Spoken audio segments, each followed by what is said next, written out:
Antonio's Story, Legacy of the Fallen, by Charles Olson. Chapter 24. Assembling Fire. Juárez nights were thick with heat and suspicion. Streets buzzed with neon, narcotraficantes, and whispers of who had fallen and who might be next. Antonio stood outside a mechanic shop on Calle Ramón Rayon, staring at the rusting metal roll-up door, his jaw tight. Behind him, Mono leaned against a brick wall, arms crossed, hood up, cigarette glowing in the dark. Inside, two men waited. Gerardo, always smiling, always cracking jokes, even when they were loading bodies into the back of a truck. Luis, the opposite. Quiet. Calculating. You could lose sight of him in a room and forget he was there, until you realized he'd memorized every detail about you. Antonio had been watching them for weeks. They moved clean, no noise, no ego. That's what he needed. Not more guns, discipline. I bring them in, he said to Mono. We do this on our terms. Mono nodded, flicking ash. As long as they don't slow me down. Antonio opened the door and walked in. The shop smelled of oil, dust, and cold metal. The two men rose from folding chairs. Luis gave a respectful nod. Gerardo grinned like they were old friends. What's the job? Gerardo asked. Antonio stepped forward, pulling down a crude map drawn on a pizza box. He spoke with the confidence of a man who no longer needed permission. Arrival pipelines moving guns across the Rio, 2 nights from now just west of Anapra. Mid-level lieutenant named Ociel's running it. We're gonna cut it off, hard and fast. Gerardo smirked. And who's leading this mess? Antonio didn't blink. I am. Luis looked at him for a long second, then nodded. 2 nights later, the desert wind howled like a warning. They hit the convoy at dawn, where the sand met the steel. 2 SUVs, 4 men guarding crates. Antonio coordinated from high ground, earpiece in, radio clenched in his gloved fist. Mono and the new crew swept in like wolves. It wasn't a firefight, it was a massacre. Mono tore through the side doors, buckshot echoing off metal. Gerardo's laugh rang out between gunshots. Luis moved low and lethal, putting 2 bullets in every man he passed. When it was done, the sky was pink and silent.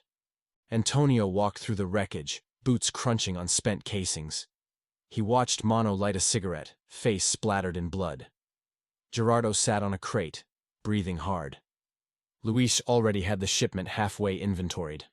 Antonio looked at the bodies, then his crew. We do it this way every time, he said. No one argued. Marisol. The smoke from the mesquite grill hung low in the backyard, catching the orange of the setting sun. Kids played soccer on a dirt patch beside the house, their laughter echoing between corrugated fences. Mono leaned against the frame of the back door, watching it all, beer bottle sweating in his hand. He didn't do family gatherings, but Luis insisted. She's not like the others, Luis had said, nodding toward the picnic table. Marisol sat under a string of flickering lights, sliding lime along the rim of her glass. Long, dark hair, sun-kissed skin, no makeup, no fear in her eyes. She looked up at Mono without blinking, just a soft, curious smirk, like she'd already figured him out. They spoke that night, quietly, away from the noise. He didn't try to impress her, and she didn't ask about scars or tattoos or what he did for a living. She already knew. Her brother was a sicario too. She'd grown up on the edges of this world. Over the following weeks, Mono kept going back. Never at the same time, never through the same route. He parked down the road, locked his guns in the glove box, and walked up to her house like he was someone else. They cooked together, sat on the porch, watched thunderstorms roll over the hills. She never judged the blood on his hands, but she never romanticized it either. With Marisol, there were no lies, but there was peace. He didn't bring her into Juárez, not once, and she never asked to go. The collections run. The border always smelled like desperation, sweat, engine grease, old tacos, and lies. Antonio leaned against the rusted guardrail near the Rio Grande, thumbing a roll of hundreds. Mono stood beside him, hood up, chewing a toothpick like it owed him money. The ICE agent pulled up in an unmarked SUV. Late 30s, anxious eyes, the type who kept 2 phones and a fake name on weekends. Antonio stepped forward and handed him a folded stack, $1,000 in 20s.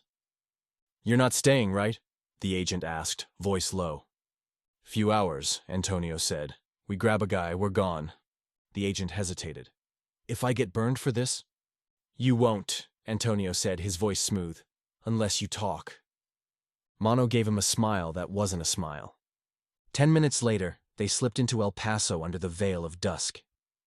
The house sat in a neighborhood full of broken blinds and trimmed hedges. Nice enough to feel safe, boring enough to feel invisible. Antonio parked the rental car 2 blocks down. They approached on foot, quiet, shadows sliding across sidewalks. The debtor, Ramiro, used to laugh too loud in Juárez. He'd worn rings on every finger and claimed to have El Chivo's blessing. Then he lost $30,000 on a fixed match, cursed Chivo in public, and ran north like a rat. Inside, the house was spotless. Hardwood floors, picture frames of a wife and kid who clearly didn't live there anymore. Mono picked the lock, and they sat in the dark, waiting. Ramiro came in around 9, keys jingling, earbuds in. He turned on the light, then froze. Antonio stepped out from behind the kitchen wall. "Evening." Ramiro's face dropped. "No, no, no." Mono shut the door behind him with a click. "Relax," Antonio said. "We're not here to kill you." Ramiro started talking fast, hands up. I don't have it all. I've got 20, maybe 21. Take the car too, it's out front, please." Antonio looked at Mono, then nodded. "Keys," Mono said.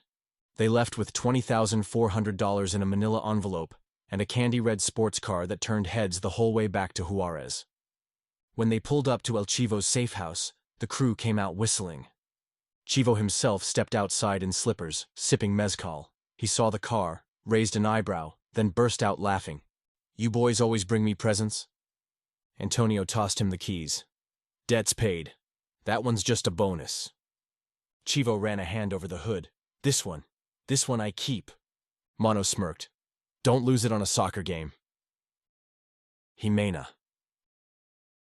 The bullet had torn a groove along Mono's ribs. Nothing fatal, but deep enough to sting every time he breathed. They couldn't go to a hospital.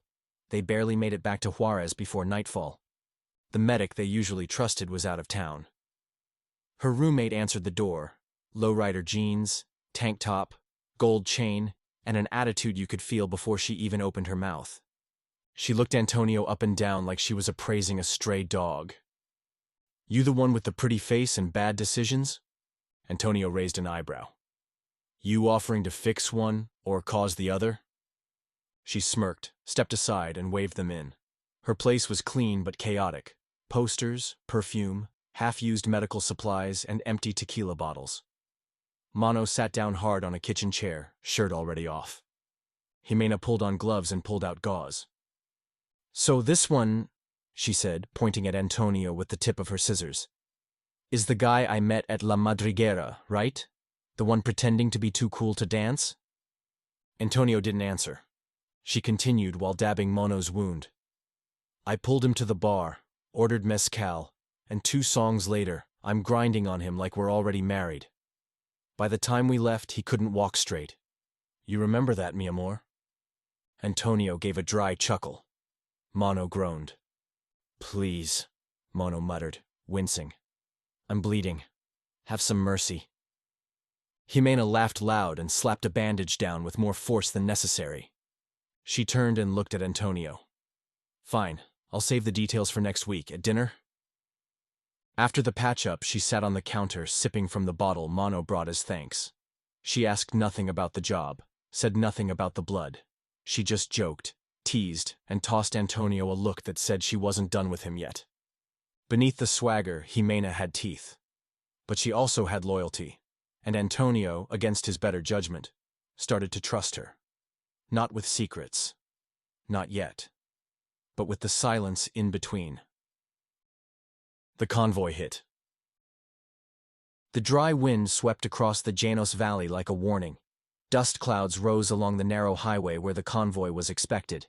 3 SUVs, lightly armored, heavily armed, and late by 6 minutes. Antonio checked his watch. Crouched behind a rock outcrop on the ridge, radio gripped in one hand, binoculars in the other.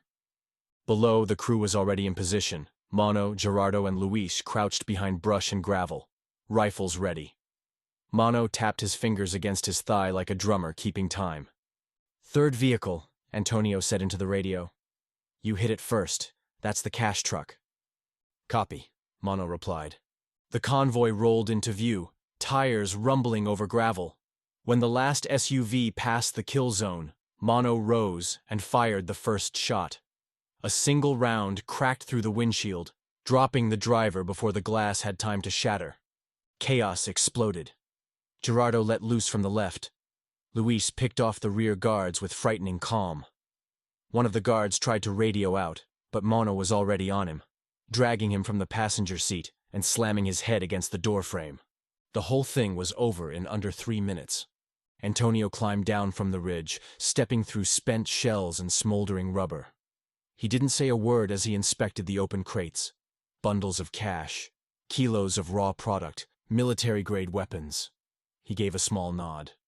Luis and Gerardo worked fast, loading what they could into their own vehicles. Mono stood beside a burning SUV, smoke curling around him, blood on his boots. "You good?" Antonio asked. Mono lit a cigarette with a shaky hand. "Always. No sirens, no witnesses, no loose ends." By nightfall, the operation was being whispered about in Juárez. Some called it reckless, others called it genius. Either way, Antonio's name climbed another rung higher, and people started watching him differently. Marisco's La Playa. 2 years have passed. The sun had barely dipped below the skyline when the four of them sat down under the faded canopy of Marisco's La Playa. The seafood sizzled on metal trays, and the scent of lime, butter, and charred shrimp lingered in the warm air. Banda music played softly from a speaker mounted above the door, just loud enough to drown out the nearby traffic. Antonio leaned back in his chair, sunglasses on, letting the chill of the beer bottle in his hand soothe his knuckles. Mono sat beside him, arms folded, still carrying the weight of something unseen. Across from them, Ximena and Marisol shared a plate of oysters, arguing over which tasted fresher. Ximena laughed and tossed a shell into the bucket. "You want to know how I met your jefe here?" she said to Marisol, loud enough for 2 nearby tables to turn their heads. "Oh, God," Antonio muttered, smirking behind his bottle. "She hunted me," he added dryly. "Damn right I did," Ximena fired back. He was all cold eyes and tight jeans, like a panther guarding a wounded ego. 3 shots of mezcal later, he's telling me about his mother's cooking and dancing like a drunk tourist. I took him home. He tried to play hard to get. I didn't let him." Marisol laughed. Mono shifted in his seat, trying not to smile. "Do we really need the play-by-play?" Ximena winked. "I'm just getting to the good part." Mono pointed his fork like a warning. "Mercy." They all laughed, even Antonio. For a while, there was peace. They talked about nothing and everything: food, music, the heat, a stray dog Marisol had taken in, and how Luis kept showing up late to meetings with ridiculous excuses. Then someone mentioned Nacho Paredes, a name from the past. No one had seen him in over a year. Not since the ambush in El Tule. The laughter died off. Eyes met across the table. Antonio set down his drink. "We'll deal with him later." Ximena leaned closer, her voice low. "I hope he runs. You could use the exercise." Marisol took Mono's hand under the table. Mono just nodded, slow and steady. The moment passed, but the quiet lingered. Beneath the surface of seafood and stories, the war still lived. But for now, there was shrimp, beer, and the illusion of safety. For now, that illusion was enough to make them forget who they were.